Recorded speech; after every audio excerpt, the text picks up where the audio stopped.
அம்மா மக்கள் முன்னேற்ற கழகத்திற்கு மாத்திரமல்ல, தமிழ்நாட்டுக்கே ஒரு நல்லது ஒரு ஆட்சிக்கான தொடக்கத்தை நோக்கி அதில் நாங்களும் பங்கு பெறுவதற்காக மக்கள் விரும்புகிற ஒரு நல்லாட்சியை தமிழ்நாட்டில் உருவாக்குவதற்கான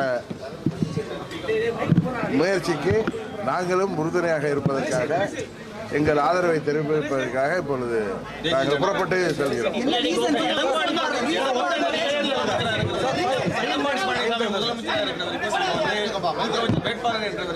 இதெல்லாம் நான் உங்களுக்கு 11 மணிக்கு மேல பேசுறேன். ஒன்னே ஒன்று சொல்றேன், விட்டு கொடுத்து போவர்கள் இன்றைக்கு கெட்டு போவதில்லை. என்னதான் இருந்தாலும் இது ஒரு பங்காளி சண்டை தான்.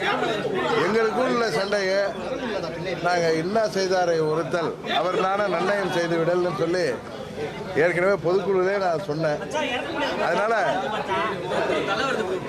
நாம் வலசையே நினைச்சிட்டு கட்சி நலனையும் தமிழ்நாட்டு நலனையும் பின்னுக்கு தள்ளிவிடக்கூடாது என்கிற ஒரு பொது நோக்கத்தோடு நாங்கள் விட்டு கொடுப்பதால் கெட்டு போவதில்லை. அதுபோல